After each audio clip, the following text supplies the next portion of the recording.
Good evening. You're now with me for TVS Nightline. We begin with this story. Sarawak is moving to address a shortage of qualified land surveyors that continues to impact land measurement efforts across the state. Premier Datuk Petinggi Tan Sri ABANG JOHARI Tunopeng says more certified surveyors are being trained to speed up the process while ensuring professional standards are maintained. Ya tahu inilah tanahnya, tapi tanah mesti disukat. Kini tu kita shot tukang lukat. Waktu tukang sukat kini tu kumah. Nya mesti ada sijil. Dan hari itu kita hantar tambah TNSB Datuk Awak 600 orang tambah. Dan kita latih di Universiti Teknologi untuk mendapat sijil lukat. Lukat tu mesti ada sijil. Meanwhile, he expresses appreciation to the local communities for their cooperation in helping to expedite the land surveying process in Sarawak. Abang Johari also stresses that native customary rights NCR land is a valuable asset that should not be sold, but instead developed through agricultural activities and economic development. Tapi yang penting, sudah ada tanah yang menjadi harta milik tuan-tuan. Kenapa tak dikolah dengan tanah? Dengan tanah menjadi kita punya tanah. Smallholders dengan sakra, samangan sakra bangunkan tanah dan tanah dengan dijual.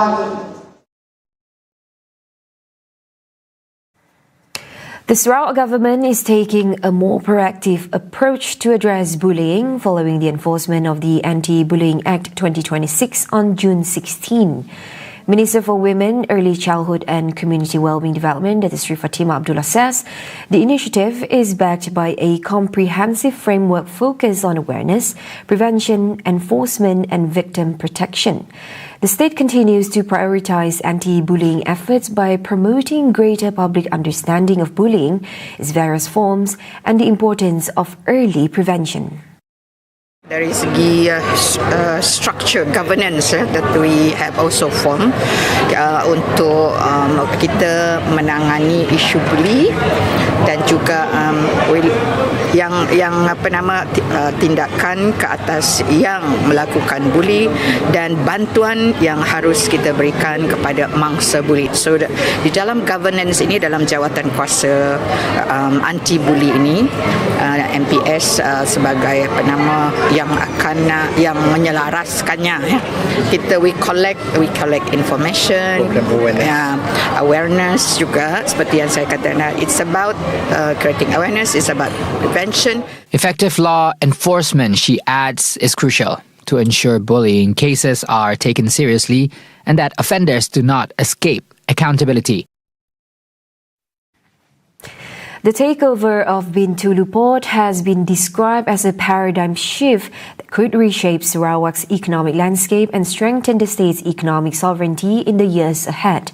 Senior lecturer at the Faculty of Economics and Business, University of Malaysia Sarawak UNIMAS, Dr. Noor Zaima Ubaidillah says the move gives Sarawak greater control over a key trade gateway, allowing faster and more effective decision-making on port development.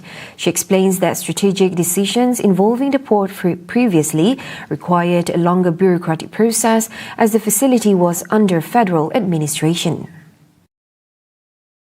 Memandangkan Bintulu Port adalah nadi bagi LNG dan main commodities, ini memastikan segala pulangan dan aktiviti value added dioptimumkan bagi mencapai PCDS 2030 dan juga meletakkan Sarawak dalam posisi terbaik untuk mengurus atau pengurusan tadbir urus kekayaan sumber asli secara mandiri demi kemakmuran negeri ini. She says Sarawak now has the opportunity to develop its own smart logistics ecosystem powered by technologies such as the Internet of Things, IoT and AI without being overly dependent on national level port master plans.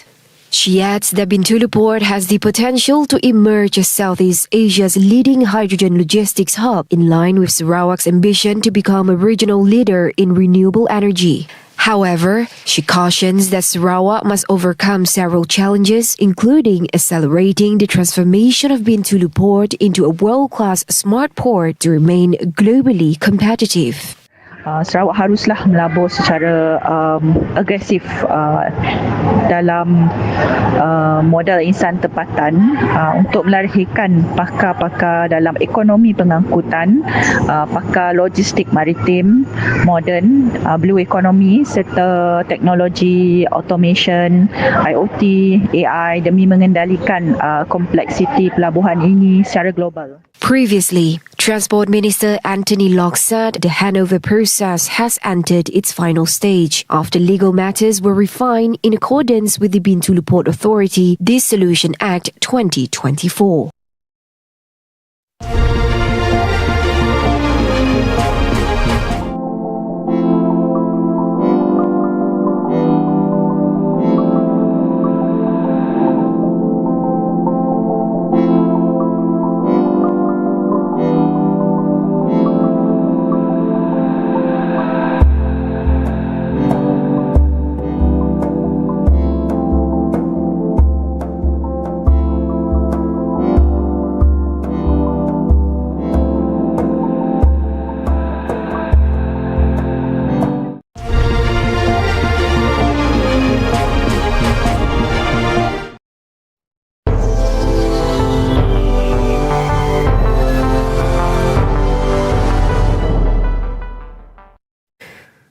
After less than 2 years in office as UK's Prime Minister, Keir Starmer announces his resignation effective September when the Parliament reconvenes after a new leader is appointed.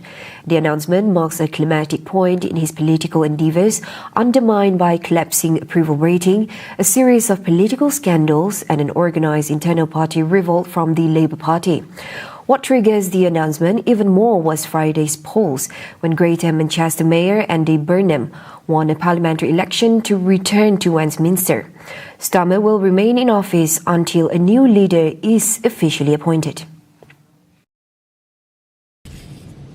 Every decision I've taken has been about putting the country I love first.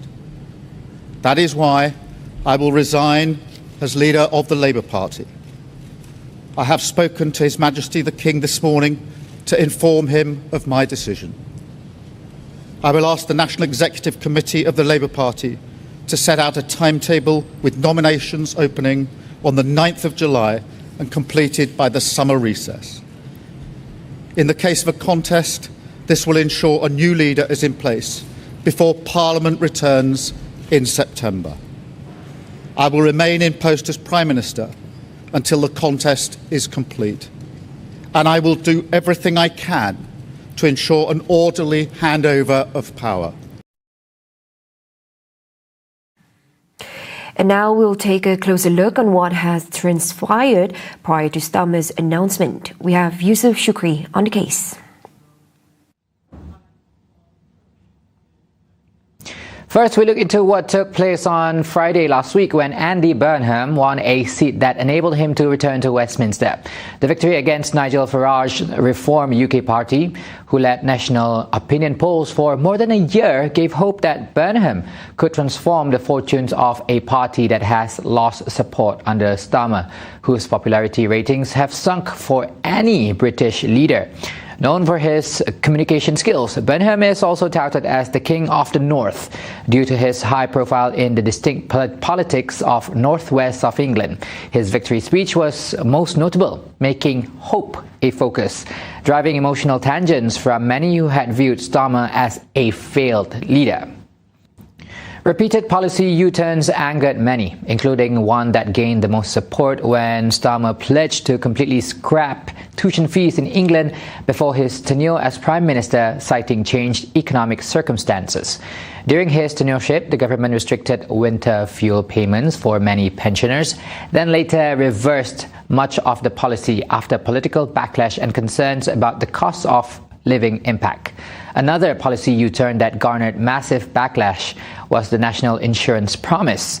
The Labour Party had promised not to raise national insurance, but critics argued that later tax measures affecting employers represented a departure from the spirit of that pledge. In summary, Starmer's most notable U-turns involved tuition fees, green investment spending, winter fuel payments, welfare reforms, the grooming gangs inquiry, and several leadership election pledges, with supporters calling them pragmatic adjustments and critics calling them broken promises. Now, Peter Mandelson's appointment as the UK's ambassador to the United States became one of the most damaging controversies of Starmer's premiership. In 2024, he approved Mandelson for the role, despite long-standing public concerns about Mandelson's relationship with the late convicted sex offender Jeffrey Epstein. The controversy exploded in early of this year when newly released documents revealed that officials had warned about the reputational risk of the appointment and that Mandelson's links to Epstein were more extensive than previously disclosed. Starmer later admitted the appointment was a mistake and publicly apologized to Epstein's victims. One of the biggest factors behind Starmer's resignation was a growing revolt within his own party. As Labour's popularity declined and controversial policies sparked public criticism, many Labour MPs become increasingly concerned that Starmer was becoming an electoral liability. Disagreements over welfare reforms, policy U-turns, and the Mandelson appointment deepened divisions between the party leadership and backbench MPs. The situation reached a breaking point when several ministers and senior party figures publicly questioned Starmer's leadership, while a significant number of Labour MPs called for him to step down. Fearing further electoral losses and believing that a change of leadership was necessary to restore public confidence, many within the party withdrew their support. The loss of backing from both cabinet members and MPs ultimately left Starmer in an untenable position, making his resignation increasingly unavoidable. Now, those were some of the key elements that contributed to Starmer's resignation announcement. And meanwhile, Burnham's victory does not automatically indicate that he will be replacing Starmer, but he has confirmed that he will run for the leadership post. Now back to Handy. U.S. Vice President J.D. Vance says the first round of U.S.-Iran talks in Switzerland has laid a good foundation for reaching a final deal on ending the war in West Asia. The final deal has been used countless times by U.S. leaders, including Trump, as strikes continue to hamper Iran and Lebanon. Vance is confident that this time things will be different. Besides a fruitful meeting, Vance states the U.S. may decide to unfreeze Iran's frozen assets in the U.S. If so, precautionary measures will be taken. If we ever unfreeze Iranian assets, we can ensure that that money, that Iranian money, goes to help the people of Iran and not to fund terrorism. If Iranian assets are ever unfrozen, they're going to go to make American farmers richer and to feed the Iranian people. Additionally, Iran has agreed to invite inspectors from the International Atomic Energy Agency, IAEA, back into the country to ensure the U.S. that no nuclear weapons are being developed without declaration. This, according to Vance, is a crucial step to denuclearizing Iran. This is probably what we're most excited about as Americans. The Iranians have agreed to invite IAEA inspectors back into their country. That is a major milestone for the American people and the first step in permanently denuclearizing or permanently ending a nuclear weapons program in Iran. As negotiations continue, 4 women were killed from Israeli strike at a village in South Lebanon. A funeral procession was held while villagers chanted "Death to Israel."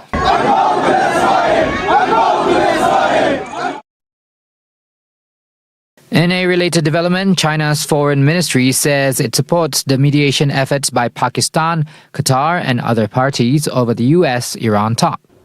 中方支持巴基斯坦、卡塔尔等方所做斡旋努力，希望伊朗、美国双方保持谈判势头，继续相向而行。 争取谈判取得积极进展。Those were the updates on TVS Nightline. Thank you for watching. Have a good night.